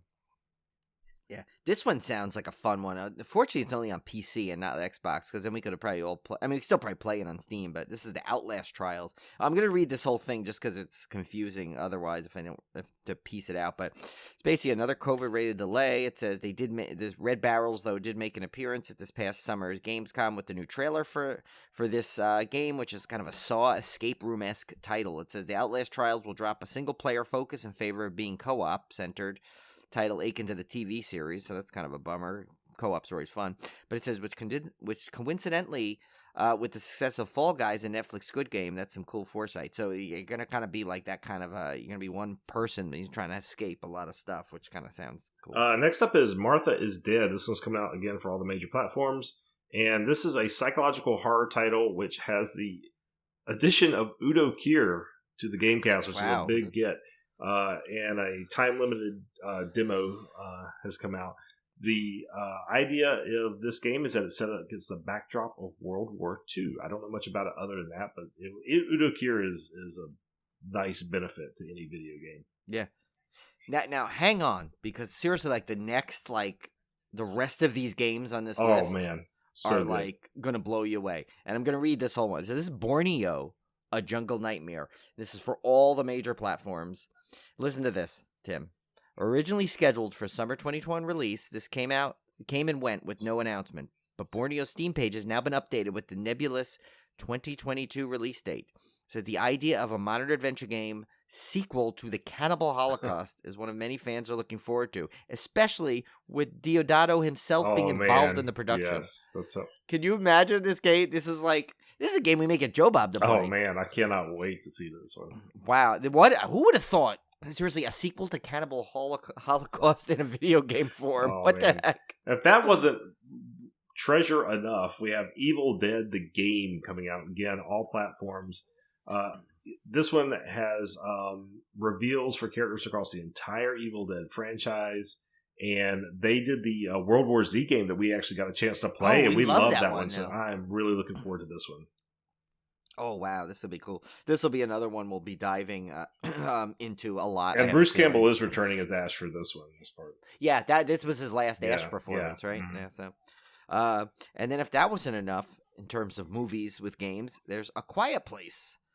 Which will be the quietest game in around. No, it says another out of left field announcement. Basically, they haven't revealed much about it, other than it's a single player, story driven horror adventure title with an original story based on the Quiet Place franchise. So you're not really the character, and you're kind of in the universe, just your own character, which is kind of cool. They said they're saying they hope it's kind of like Alien Isolation, which traumatized Tim. So that would be really cool if it is. This next one up is another entry in the Resident Evil series, but with a little bit of a twist. This is kind of a deathmatch multiplayer version of Resident Evil, which they've not had the best of luck. Capcom hasn't when doing online Resident Evils, but they're going to take another crack at it with this one. So we'll see how this deathmatch version of Resident Evil will go. Yeah, it's only 5-minute death matches, and then 2, it's I don't know. I'm getting this vibe that it might be like Dead by Daylight, which was just I mean, Tim and I have, and Cone and Ken and I have tried this game multiple times. Yeah, and we still have not figured out what the draw is to it. I don't know what we're missing, but we're pretty. I'm not as accomplished gamers like Cone and Tim, but I'm pretty. Ken and. Has played a lot, so we know that, and I don't know what it is. I just could never get into Dead by Daylight. All I ended up was being frustrated. I bought every character in it. Oh, yeah, we spent a ton of money on it. Well, I never could see a way the players could actually win. If you weren't the villain, I just never saw a way you could actually win. It just seemed, I just felt like I kept ending up on the hook. It seemed horribly imbalanced to me, but I don't know. I didn't have the patience. Then the next two are are very exciting because Tim and I both have the Oculus. This is for Oculus Quest and the PSVR. I guess what is that, PlayStation? Yeah, PlayStation VR. They're coming out with a second. They're coming with PSVR too. Okay. That's what that is. See, and Apple's supposed to come out with one this year, but none of that's listed for that yet. Probably because it's too new. But this one, it's just publisher Fun Train is doing this one. Of course, it's a sequel to The Exorcist VR, which I still need to finish. I played the first level; it was amazing. Now that Obi is not he doesn't have his like pen anymore. He's old enough. He roams around the house more. We've closed his pen, so I now have my VR space back. So I have to get back into Nice. my VR thing. But yeah, so this is just basically a sequel. But Tim, you need to get this because it will feature a cooperative multiplayer angle this time. So you and I can both go in it together. So it says when sin stands for safety in numbers. How much fun would that be? So we need to. Oh yeah, because it's called It says Exorcist Legion VR Sin. Oh yeah, so definitely. So we need to play that together. The same developers are coming back for or same publisher, I should say, coming back for the Twilight Zone VR, and this is going to be based on the 1959 series, so not the newer version. And much like the TV series, the game will feature 3 self-contained single-player episodes that range from pure sci-fi to psychological horror. So I'm very much looking forward to that. How cool is that? Awesome. I think there was one like old PC Twilight Zone game, if I remember, back in the day. I never got to play it, so I don't really know what it's about. But I can't imagine like what it's like, a Twilight Zone video game that you're like in VR form, no less. I feel like that's a game that only work in that way, though. Yeah. It sounds cool. Yeah, I can imagine like a side-scrolling or like first-person. Yeah, you have to be in it. You'd have to be in the Twilight Zone. Yeah, totally. This one sounds really interesting. Bramble the Mountain King. It's for PC, and it says if you're a fan of Pan Labyrinth and Mundawn, I'm not sure what that is, but it's a horror adventure title. It says it combines Norse mythology, folklore with inklings of Del Toro's dark fantasy tale that combines stealth, combat, and puzzle solving. Is that not a team game? I've never heard of one. It says you journey through the mythical land of Bramble to find your sister, all the while encountering various monsters and creatures. That's a PC game. Tim, that sounds like you with that Norse mythology. I'm all in on that. Yeah. The last one here on the list is called Ludo. This is coming out for PC and PlayStation 4 and 5. And it says if you get serious PT feelings from this one, you're not alone. PT, of course, was that famous horror demo that was really super scary. This psychological horror title sees you trapped in your own home, unable to escape due to feelings of loss and the resulting mental anguish. The mind can be a prison, and Ludo certainly looks to exploit it. Didn't we just experience this? I think so. Year too? Some level. Do we need this game? But yeah. I'll check it out. It's not for Xbox. Yeah, it's like a PS exclusive there. PlayStation. Yeah. All right. So the video games, I tell you, we got our hands full. Yeah, there's a lot of good stuff there. That is going to be fun. Oh, I cannot wait though. Okay, so the next is books. Books are tricky because I got a lot of them. It's about 18 here, so I mean we can do the best to try and get through these quick though. But first one is It Will End Like This by Kyra Lee. It says for fans of the cheerleaders and Sadie comes a propulsive thriller that reminds us that in real life endings are rarely neat and happily ever after. Contemporary take on the Lizzie Borden story that explore how grief can cut deep. Next up is Where the Drowned Girls Go. This is by Shannon McGuire, and this is apparently a part of the Wayward Children series, which I have got to check out. And this one says there's another school for children who fall through doors and fall back out again. It isn't as friendly as Eleanor West's Home for Wayward Children, and it isn't as safe. So I got to check to see what that series is all about. Yeah, then we got and remember these books here, so like literally another 80 of them that are coming out. I just tried to pick some ones that I thought were interesting to us and our listeners. Quantum of Nightmares by Charles Stross. It says a unique blend of espionage thrills and Lovecraftian horror. Hugo Award-winning author Charles Stross' Laundry Files continues with Quantum of Nightmares. So I figured I'd put that one on because I know you like those Lovecraft. Oh yeah, definitely. Yeah, I'm all over stories. that. And I'm doing a lot more reading. 2022 is my year of the book. I'm really just buckling down. I got to tell you, I'm doing that same resolution. I mean, I know, a big reader. I read a lot more than I have in the past couple of years, in all honesty, due to the pandemic, being home is much more. So I did read a lot, and I found that as I get older, I have much more patience to read things. So I'm definitely a lot of these books actually I kind of earmarked to try and get now. Next one up is Mestiza Blood from V Castro. This is a short story collection of nightmares, dreams, desire, and visions centered around the Chicana experience. V. Castro weaves urban legend, folklore, life experience, and heartache in this intimate anthology of modern horror. Sounds like a nice, definitely a different viewpoint Horror. Yeah, and I like anthology books Yeah. too. As much as I like anthology horror, I probably like anthology books a lot. Next one is The Awakening by J.G. Faherty. It says a team of paranormal investigators, a priest, and a defrocked priest with a dark secret join forces to combat a vengeful ancient demon and the evil spreading throughout a small New York town. Oh, there you go. So that sounds next fun. up is Beulah from Christy Nogel. Beulah is the story of Georgie, an 18-year-old with a talent or affliction for seeing ghosts. Georgie, her mother, and sisters are making a new start in the small town of Beulah, Idaho, where Gina's wealthy friend Ellen has set them up to help renovate an old stone schoolhouse. Georgie soon experiences a variety of disturbances. The town is familiar from dreams, and she seems to be experiencing her mother's memory of the place, not to mention the creepy ghost in the schoolhouse basement. But she is able to maintain in her own laconic way until she notices that her little sister Stevie also has the gift. Stevie is in danger from a malevolent ghost, and Georgie tries to help, but soon Georgie is the one in danger. That sounds cool. That sounds kind of cool, though. Like that. Yeah. Next is Road of Bones by Christopher Golden. This just sounded really cool. It says an American documentarian travels a haunted highway across the frozen tundra of Siberia in New York Times bestselling author Christopher Golden's Road of Bones. It says it's tightly wound, atmospheric, and creepy as hell. And that was a quote by Stephen King. So he might know a few things about horror books. Yeah. So it's a supernatural thriller there. So that sounds really cool. Yeah, Christopher Golden was for a long time was a young adult author, and he's recently moved into horror. So that was kind of an interesting thing. He was a big young adult YA author. Next up is Dead Silence from S.A. Barnes. This sentence had me at hello. Titanic meets The Shining, which is sci-fi horror in which a woman and her crew board a decades-lost luxury cruiser and find the wreckage of a nightmare that hasn't yet ended. So that sounds really cool. See that in parentheses as a Nightfire title? Watch that, because there's a couple more in here from that a Nightfire title that sounds really up my alley for some reason. So this one is Gwendy's Final Task by Richard Chismer and Stephen King. I heard of that guy.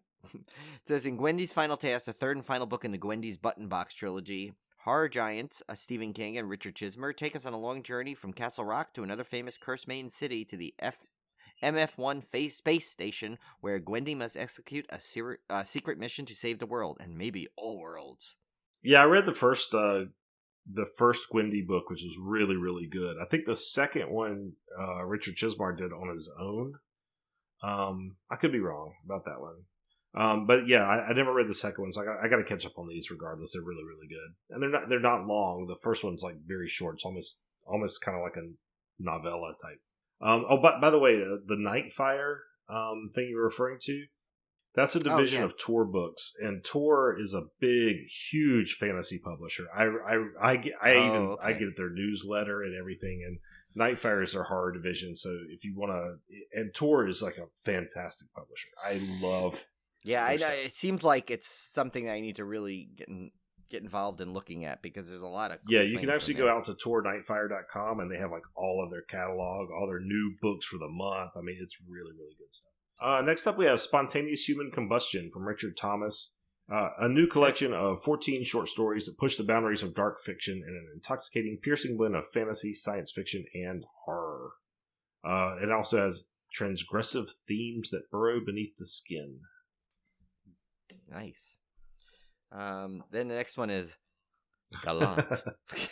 It's about the Rangers head coach, New York Rangers head coach. I don't know, Gerard Gallant. No, Gallant by V.E. Schwab. It says everything casts a shadow, even the worlds we live in, and with every shadow there is a place where it must touch, a seam where the shadow meets its source. #1 New York Times bestselling author V.E. Schwab weaves a dark and original tale about the place where the world meets its shadow, and the young woman beckoned by both sides. The Secret Garden meets Crimson Peak. That's what, of course, picked me up on. Yeah. What caught my eye on this one. In the standalone young adult novel, perfect for readers of Holly Black and Neil Gaiman. So, yeah, I got to put some young adult ones in here. We might have some younger listeners that are into horror. Under Her Skin, this is edited by Lindy Ryan and Tony Miller. This is an inaugural poetry collection by Black Spot Books that spotlights women in horror poetry, centering on the concept of body horror and featuring work from Bram Stoker award-winning and nominated authors, as well as dozens of poems from women, cis and trans, and non-binary femmes in horror. That sounds really cool.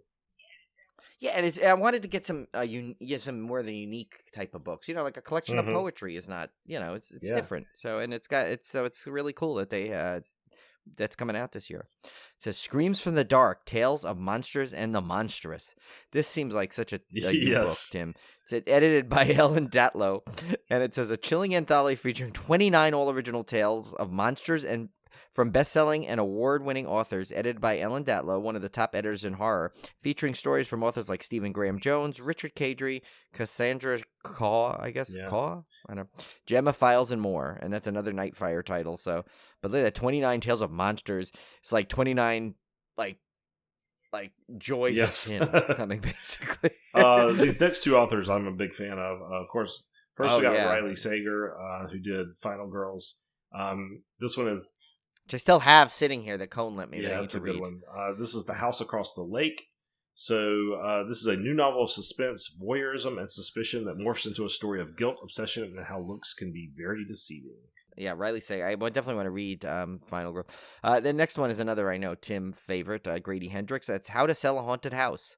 It says New York Times bestselling author Grady Hendrix takes on the haunted house in a hilarious and terrifying new novel that explores the way your past and your family can haunt you like nothing else. I'm a big fan of Grady Hendrix.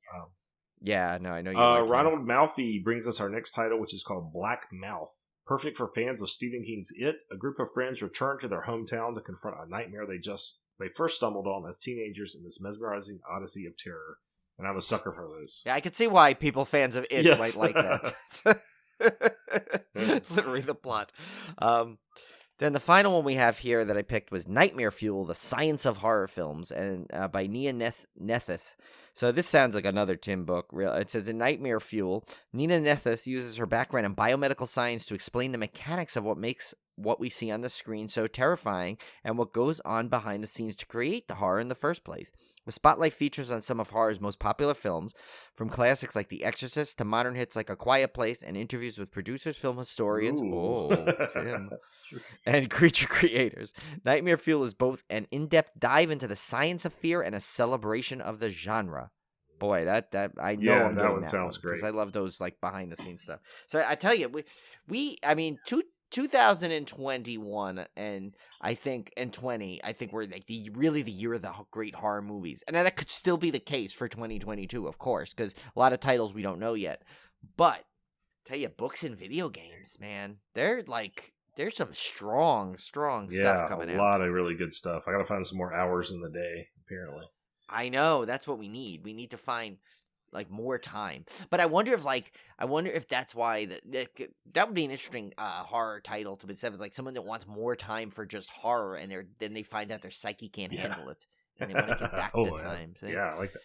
But yeah, and this final thing we want to do is it really didn't fit under any specific character, but of course we want to mention, of course, if you backed it, even more power to you. But our good friend, the uber talented Jeff Whitmire's Stabby Road will be coming out.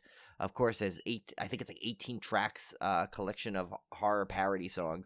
Should be out in February or March, I believe.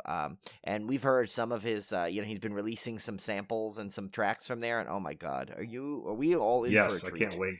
This next, I guess it's time for our Ghostradamus recap, Brian. We're going to do our new quatrains, which have come to us through Ghostradamus. Predictions for the year.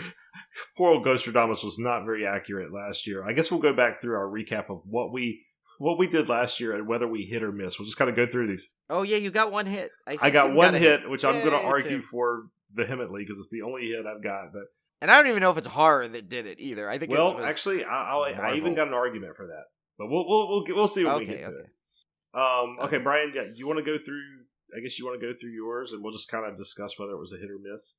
Yeah, I got all misses really, but it says, okay, the first one was, as Shudder exceeds expectations and fills fans with horrors and creatures, 2021 will bring further relations as they add the new download feature, which they did not do. And the one gripe I have with Shudder is that's all. That's the only gripe I have with them. That literally they should add a download feature to go so I can download a bunch of Shudder stuff to watch on the plane. Yeah, if you're doing a lot of travel, that would be a very nice feature to have. I mean, that's what I want. Or when I have to go back to the office, if I want to sit in my car and I don't get a Wi-Fi signal, I want to be able to watch Shudder. My first one from last year was in '86. A film debuted where man versus machine did try to survive. This year, a remake is announced for Maximum Overdrive. I thought they did say something about it, or was that just? I think it was just a rumor. It was an offhand comment that Joe Hill made that they kind of reported on, but they never announced anything specifically, to my knowledge. Yeah, it might not be a definite, but you know what? I'm going to give you, Tim, a quarter of a hit because you got to see it live. Yeah, that's right. Kevin. Yeah. So you got some kind of a new thing because you got to talk to like the grip or something, right? The key grip or some guy. Like Kevin was joking about that, right? Yeah. But so here's one what I kind of think I was supposed to get. I should have gotten this right because Joe Bob kind of hinted, because he even said, even though we didn't get the movies they wanted for their holiday special, I think they would have got this. But anyway, this was when Joe Bob makes his return. Darcy continues her pitch, and soon all the mutants will learn about Halloween 3: Season of the Witch. Of course, that is Darcy's like ultimate movie she wants to be shown on the last drive-in. Well, of course, second to probably Hogzilla, which got shown. But, of course, they did not get it. When we all thought we were getting it for Joe Bob Ruins Christmas or whatever it's called, he did not get it. We got Ice Cream Man and Gator Bait, but both two solid movies. Blast, which Gator Bait I had never seen. So that was a fun show. That was a great holiday. It was. Nothing edition. to do with holidays, but it's still super entertaining. No, and that was the funny thing. Everyone's guessing all these crazy horror films. Tim and I were 100% sure. What was the movie we thought they were going to play? All Through the Night, the one we liked. Yeah, we were convinced. We're like, oh my god, this is it. This has got to be what Joe Bob's going to play, and they never did. No holiday. So my next one up here is The Virus Did Lay Mankind Low, Yet Hope Lies in the New Vaccine.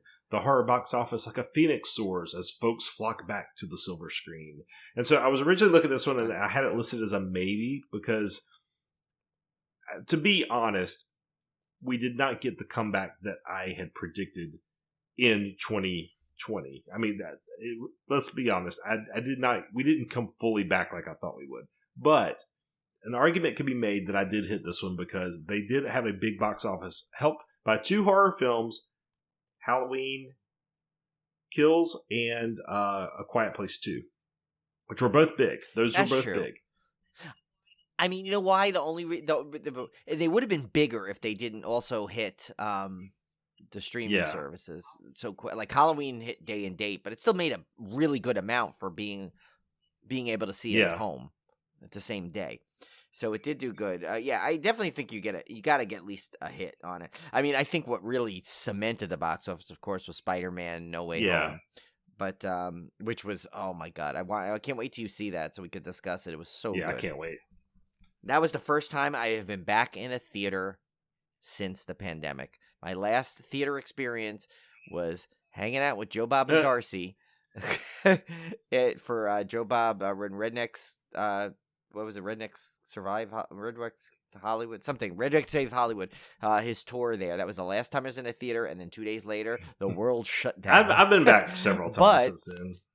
Yeah, you've been back several times, but I was like, and I was supposed to go back for Halloween, but then they made it too tempting to just stay at home in a nice, cozy, my cozy home and watch it multiple times on the couch. But I said, it's like I was dying to see Spider-Man, No Way Home.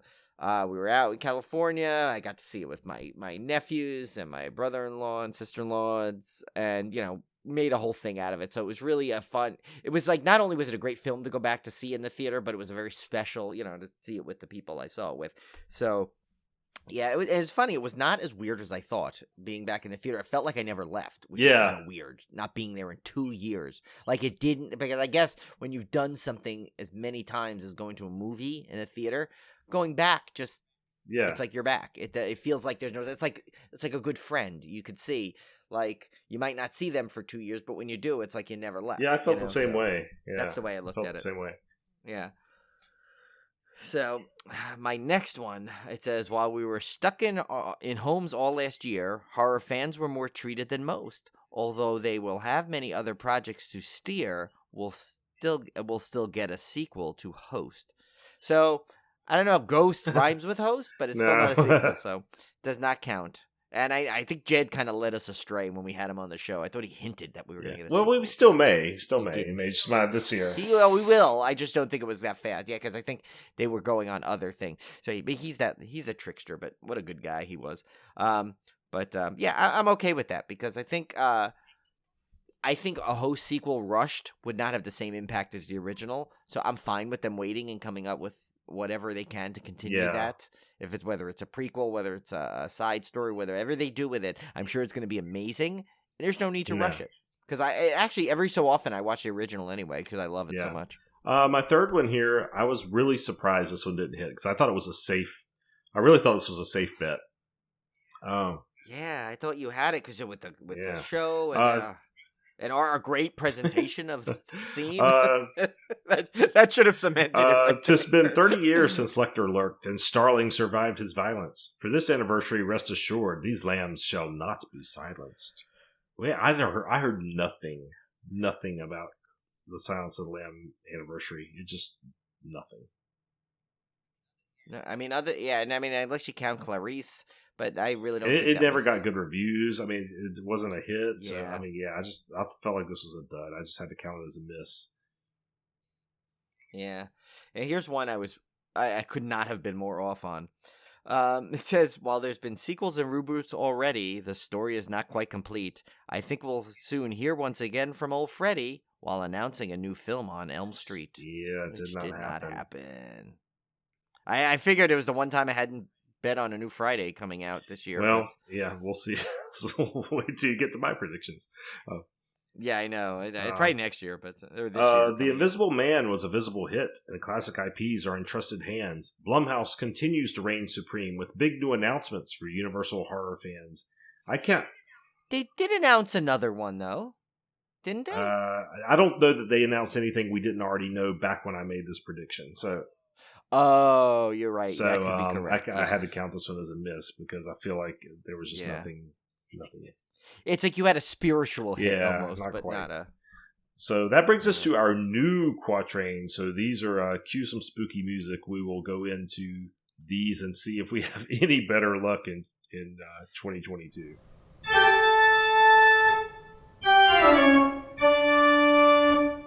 Yeah, I think I kind of did I think I did kind of safe bets this year. I think I went safer, but we'll see. But let our listeners be the judge, and you can tell me.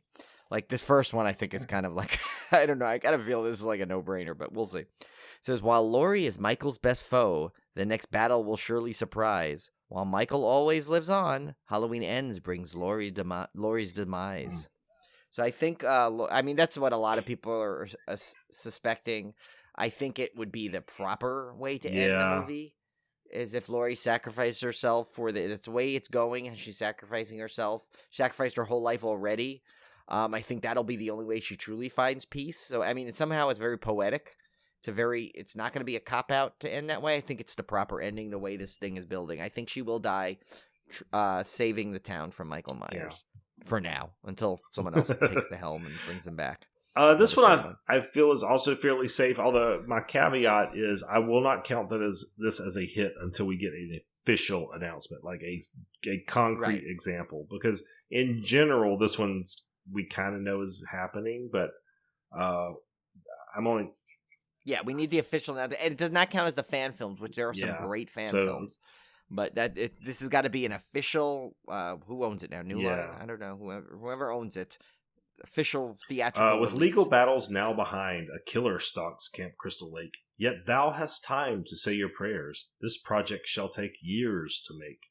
Well, so actually, you have a couple things there. It's not only do you have the announcement, but you kind of have almost like a timeline. So it doesn't have to come out this year. It just has to be announced and with a release date. And my release date technically is longer than a year. It has to be a lengthy... Yeah, so you got a two-parter there. I was trying to make it a little less safe than the obvious. Yeah. So this one is weird because it's kind of some things have already been announced, but so it's got to be something else beyond the thing. But it says, with a second season of Chucky forthcoming, its success is yet to be seen. a classic franchise from the movies will make its way home to small screens. So basically, I'm basically predicting another major franchise will come to a either a streaming service or a channel or some sort of things. I know we got to kind of get to Resident Evil. That I'm not counting that. I'm talking about like if Hellraiser had a series or Texas Chainsaw Massacre turned into a series, something along that line, something big that like was iconic that people know comes to a series. That is what I'm kind of going for. Mine's kind of along the same lines in a way, but on the movie front. So mine is Michael Myers has walked this town, and Ghostface stalked the neighborhood. This year brings one more famous face to prowl the shores of Wilmywood. So I am this prediction. Yeah, this one's predicting another famous horror franchise film being announced to be filmed in Wilmington. And this one is kind of going out on a limb because I have not heard anything. I don't know what, and I kind of boxed myself in a corner here by saying it had to be kind of a more famous face. Yeah, but you know what? You could hit the jackpot lottery if they announced Friday the 13th filming in 2023 in Wilmington for Jason Takes Carowinds or something. But like he starts in Wilmington, makes the trek to Carowinds. Oh my gosh, yeah. So. Maybe Jason Takes Myrtle Beach. I don't know. What can he do? I don't know. Where else is he going? Jason takes. I don't know. What else is around? Oh, maybe he just goes to the shores. He comes on the battleship again. He would get distracted by all the great craft brewers. I like that one though. Yours are pretty solid. They're like multi-level and multifaceted. Pretty good. So this one I think is a kind of I don't know. I think this is kind of this is tough because there's so many fans of him. So I don't know how we'll ever decide. We might have to decide of what we think of it. We'll see. It says, with films from popular directors such as Peele, Eggers, and Astor, Zombie will tackle the monsters, which will sadly be a disaster. I'm sorry. I am a huge fan of the monsters. And yes, I love Rob Zombie's movies. I'm telling you, though, and I love Sherry Moon Zombie. I think she does a good job. But you know what? You can't cast the same people in everything. I hate that. You have to pick. As much as I've called myself a Rob Zombie apologist on this show multiple times, but at some point, your projects become just you and your friends hanging out. I mean, it's frustrating to me because you know what? I don't blame the guy. He's making movies with his friends and his wife, and that's what he wants to do, and that's his prerogative. But I get a little concerned when you're handing over a popular. That's fine with his movies, his original movies. That's fine, but when you start doing that with Halloween and beloved IPs, the monsters, and your cast. Oh my god! I grew up with the monsters, and they become your monsters. Friends' You can't pet project where you cast in your buddies and your wife and stuff. That rubs me the wrong way. I'm sorry, it does. It just rubs me the wrong way. I mean, some casting it seems okay. It's a little bit of stunt casting, but it works. But I mean, come on. You know what? The reason the Munsters worked was because of the cast was so good in their roles. Fred Gwynne as Herman Munster was perfection. Yvonne DiCarlo is, Lily Munster, fantastic. Butch Patrick. You can't just replace these people with your buddies. People you know. Now, I'm sorry. I just don't. I'm not looking forward. I'm hoping I'm hoping my expectations are so low that somehow he pulls off a miracle and this is actually decent. But I'm not expecting it. Yeah, same with me. Like I will go see it. I will give it a chance. I will give it its fair chance. But just I don't know. The early things just don't add up. I mean, maybe it'll look great, but I mean, remember the Munsters. He's got to remember the Munsters was comedy, and it's you can't make it too dark or it's not the Munsters anymore. He tends to put his own thing in whatever he does, so I'm really concerned. Now I know, and here's the thing though. I know he loves the Munsters too. So I'm hoping he keeps that in mind and he knows what he loves about it. Make sure that still is apparent in the film. But I don't know. I don't know. Based on some of his, based on what Halloween 2 was, and based on, Yeah, I don't know. I don't have confidence in it, but you know what? I hope I am proven wrong royally. I will give up this point gladly for the Ghostradamus to have a great Monsters movie. Next one up here is The Wan, James Wan, has conjured horrors great, malignant films with scares and frights. James shall have his best year yet, with rich success that hits new heights. So, and he's got one coming out. What does he have coming out that's really supposed to be good? He does have something coming out, but I'm not counting that because that's a known. This one is for some unknown variable that we have not announced yet that's going to be super successful. Oh, okay. So you're really gambling. Yeah, I'm gambling that it's not based on a project that we already know about. Yeah, because he's producing Salem's Lot, but now does he have to direct it? I just said he will have his best year yet. So I'll tell you, he's got a lot of stuff in development. I would count it as a hit if like Salem's Lot came out and it was just like spectacular reviews and huge box office. I could see maybe counting. I don't know, but I'm kind of trying to play more on stuff that we don't know about yet. I tell you, he's got a lot of remakes in his pocket. And then he's also got a Universal Monster thing coming out, which is Untitled. But they have to be successful. They have to be super successful. Yeah, I think that's again kind of like mine. It'll have to be some sort of a judgment call. Like we may have to take our opinions, but also the consensus into it a little bit for the Monsters one and yours. So here's one I did a little one because I'm like, you know what? I'm always predicting these things for other things, but I never really predict our own future, Tim. So I kind of did a Civil Gore centric one here. So I said, while we have many guests on to speak of, next year I think I will bet a guest we thought once out of reach will be someone we actually will get. That's a good one. So, I mean, we have our dream guests, of course. And there's one in mind I think that you're thinking of. I won't mention it because I don't want to be specific about this one. But there's one I think you and I know that we're like dying to really get, that we'd hope we get someday. But we'll have to see. But, you know, and let me tell you, this is not to knock any guests that we previously had because I love every guest we've ever had. I think they've all had, I mean, we've had friendships out of it. We've had, you know, connections. We've had everything, you know, everything under the sun has spawned from our guests that we've had on the show that are great. But I'm talking about like an iconic level universally, you know, like universally like a guest that would say, wow, you got so-and-so on that show. Like that's the kind of guest that I'm talking about. Yeah, so. And we've had some that would like people consider that by, of course, but I'm talking about like one that like Tim and I near and dear to our heart. And trust me, if we do get one of these people that like kind of are in our thoughts, like that, for sure. My last one here is this one. Actually, I think is one of my bigger gambles, which is kind of funny because it's already been rumored. But Universal's Epic Land is guaranteed to open soon. Yet Tim shall not be much surprised when they announce a Black Lagoon. Yeah. Well, that's the thing. So this is a hard one for many reasons, though, Tim, because now they may just be holding back delays because of the pandemic again. You know, I mean, they haven't announced. I think it's like 2025 now, is 2024/2025 is like expected. I mean, they've carved out the land. Yeah. Well, and also the other reason this was a huge gamble is because really any rumored Black Lagoon ride for Universal was.